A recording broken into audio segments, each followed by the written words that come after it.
Yeah. Are we sound good? Clayton? I'm Alan. I'm one of the. Thanks. I'm one of the core contributors to the Railgun Privacy Project. I've been working on that stuff for about 5 years now, which is weird to think about, but here we are. Just before we get started, who's heard of Railgun before? Sick. Yeah, right. It's kind of weird, right? I'm like standing in the back of the room, and he's like, "Who here uses Railgun, and why don't they use Railgun?" I'm like, "Oh, it's nah." It was pretty cool. So for people who don't know, Railgun is basically a suite of smart contracts, and the whole goal of it is to create a new address standard for EVM for Ethereum, right? So you can have a public address, you can have a private address, and from that private address, you can do anything that a public address can do.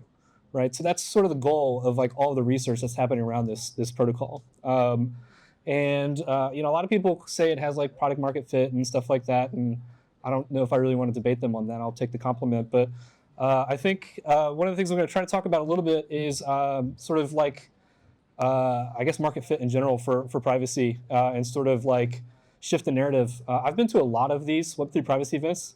I think I've been to all of them but one. And it's really like cypherpunky, sort of like just punk in general. And I'm going to try to like reframe privacy a little bit for you guys and hopefully make some sense from a different perspective.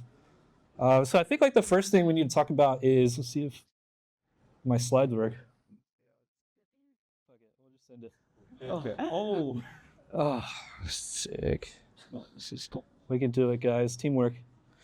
Yeah, so shout out to Linux. So product market fit isn't an end state, but a mirror, right? I think a lot of people who start up some sort of project or do something early stage, they sort of see like product market fit as like an end state that they get to eventually, and I don't think that's really the case. I would argue that it's sort of a reflection of the protocol or the project at the time, and it's pretty obvious. But the market is ever changing, right? It's multifarious. And there's a lot of different people who care about a lot of different things. So for example, whenever Railgun got started 5 years ago, DeFi was a totally different space. It was super atomic. The rudiment of all DeFi interactions was approve tokens for spending, send tokens out, get change back, right? And that's totally changed in 2025, right? We have things like limit orders, iceberg orders, intents, cross-chain swaps, and all this weird shit. And so something that fit 5 years ago doesn't necessarily fit today, right? And I think that one of the biggest problems with privacy and confidentiality tech is that it really kind of goes immediately to a sort of like tinfoil discussion. Even like when Vitalik was on stage, we went pretty tinfoily a couple of times, which I think really sort of hurts the I guess like the fit for it, because a lot of people actually don't give a shit about that stuff. So frequently, right, people will say things like privacy is a human right, and it's really important for human dignity and freedom, and all these things rest on privacy, right?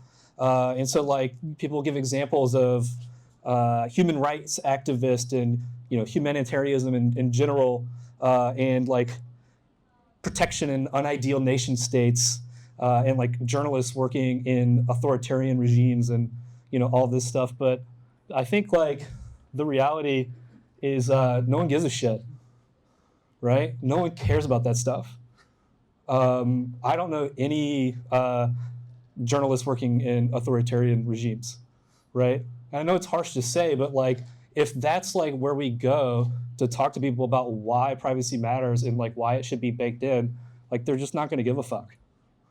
And so I think that these are like really true and like important use cases for privacy, but the pragmatic truth is this stuff is really unrelatable, right? And a lot of it is sort of lost on normal people. And so they immediately zone out when you start talking about authoritarian regimes and stuff like that, because they say, oh, well, I'm not in one of those. And that's that, right? And so, yeah, really, I would argue that the reason why a lot of people sort of lash out on privacy and say it doesn't have market fit is because it's wholly unrelatable to most people. In other words, it's got a bit of a story crisis. at least in my book, right?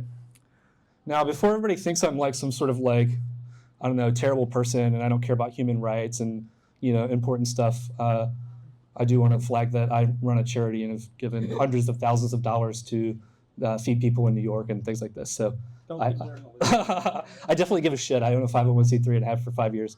But I want to sort of like shift gears on stuff, right? So so I kind of want to talk about from my experience being the kind of spokesperson for Railgun, I guess, right? Janitor, as it were, that most people know me as. So whenever you're talking to finance pros, like, what do they actually care about? And I think one of the things that's really underappreciated is that if you're a finance pro, alpha preservation is actually one of the most important things that you can have when it comes to finance. So if you're trading and you develop like a trading strategy, the last thing you want people to do is go to Etherscan and follow your wallet, right? And so like being able to like paint that picture to them, and instead of talking about like human rights to people who work for like Goldman Sachs or like the crypto equivalent, you could instead maybe talk about, the like price action for crypto actually is just adversarial discovery on chain of people trying to liquidate each other with larger bags than the other. And that's not real price discovery, right? And so if we want like real finance to come on chain, right, privacy has to be part of it, right? Peer-to-peer blinding has to happen, right? If I have a large iceberg order in like finance and I'm trying to get rid of 10 million shares of fill in the fucking blank stock, like the last thing I want them to know is what I bought it for and like who else I'm OTCing it to, right? So that's maybe one example, right? So another thing that has really gotten hot lately in crypto is payroll providers, right? Who here actually gets, just out of curiosity, does anybody here get paid in crypto? Woo! Sick, some people, right? How cool would it be if everybody knew how much money you make and exactly when you make it? Boo, right? Yeah, not great, right? So if you think about it from like a payroll provider's perspective, right, salary confidentiality, right, is super mission critical for these people, right? It creates a lot of really awkward conversations whenever, one developer gets paid more than the other and they go, oh, why is Edward getting paid more than me? And it's like, well, he's more fucking valuable than you. So like, sorry, not sorry. And you can also run into things like poaching offers, right? Awkward discussions with employees like we talked about, or even other things. If you zoom out of the United States, where I'm originally from, right, regulatory exposure in some regimes is actually really bad if you dox people's salaries. It's considered non-public information in a lot of places in Europe, right? So broadcasting that on a immutable public ledger is not great, right? Sick. I like that I got to scroll through my slides. This is rad. So what if you're talking to like a DeFi native, right? Who here has done like peer-to-peer transfers? Who sent money to somebody before? Maybe you haven't been paid. You sent some money to somebody, right? So what's the first thing that you do, right? You probably go to Etherscan and then you proceed to maybe confirm that you actually got the tokens that you wanted, right? That's probably the first step. But then you proceed to judge them, based on their wallet that they sent it from, right? You try to see how old the wallet is and whether or not you're more OG than them, or like all the embarrassing bullshit NFTs that they bought in 2021. Like, oh man, you bought a penguin? I bought a penguin. Crypto kitties? Fuck yeah, I was in that dumb shit too, right? And like, that's really cool, right? You try to see like what centralized exchanges that they use, and you go, oh man, you use OKX. I'm a Bybit kind of guy, but they did get you for X, so I'm a little concerned. What do you think of them, right? And like this kind of thing happens, and we call it like cute, and we laugh about it, but the reality is that shit doesn't fly in regular payments, right? So like if I go online and I buy something, right? If I use a credit card at a store, right? If I use those really sick, till machines at ramen shops, right? Whenever I put my money in that little machine, it doesn't know how much more I have in my pocket, nor do I know how much is in the till, right? Peer-to-peer blinding is actually just a normal part of finance that exists, and people don't actually consider it, right? And the reality is adoption doesn't happen of crypto without that, right? And there's a lot of security implications that happen in real world, right? If I go and I pay for a coffee at Starbucks with crypto, someone's monitoring the blockchain waiting to beat my ass when I do it with a big wallet, right? That's probably not great, right? Another thing I think that's really interesting, right? You guys are familiar with like Constitution DAO? Do you guys remember this? Yeah. Right? So like fundamental economics don't work on chain without privacy, right? So for people who don't remember, like Constitution DAO, well, you take a step back, right? The U.S. Constitution, there actually wasn't just one; they had a couple, right? And one of them was still in private hands, and it went up for auction at Sotheby's, right? And these dudes got this really sick idea. They're like, dude, we're gonna raise money to buy the Constitution for the people, by the people. We're raising money in crypto, and we're gonna do it, right? And in like it was like the craziest story, because in like 24 hours they raised like $47 million. It was a ton of money. But that was the problem, right? Is we knew exactly how much money they raised, right? So fast forward to the day of the auction, they hired some, reasonably attractive white girl to do the bid for them. She's on the phone, like, and magically, where do you guys think the bid teleported to? Yeah, fucking dollar over. It was Price is Right all over again, right? So like these fundamental auction mechanics don't, work without peer-to-peer privacy, right? Without wallet privacy. This sort of thing that Railgun contributors work really aggressively to build, right? So you have like your private address, and you can participate in auctions, and people don't know how much money you have in the war chest to go bid with, right? And so I guess like the point that I'm really trying to drive home here is like, there's so many examples of just like completely normal, boring structures that completely fail without privacy, right? And it doesn't have to be talking about constantly about like some journalists in a war-torn state.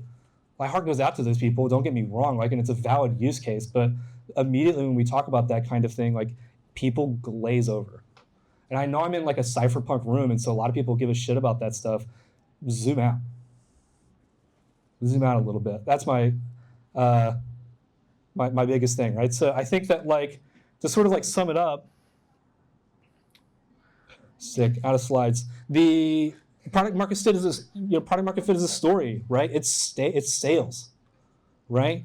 And people's like favorite subject when it comes to sales is, does anybody know this one? Anybody in sales? It's themselves, right? Themselves. They give a shit about themselves, right? And so making a story that's relatable to them, that provides value to them, is like the most important part of it. And so whenever we do conversations about privacy, it needs to be tailored to the person we're talking to, right? So if you show up to a normal crypto nerd who's like buying crypto dick butts, they probably don't care about authoritarian regimes, but maybe they do care about like privatizing the fact that they bought something really dumb. And so, yeah. Thanks for coming on fucking TED Talk.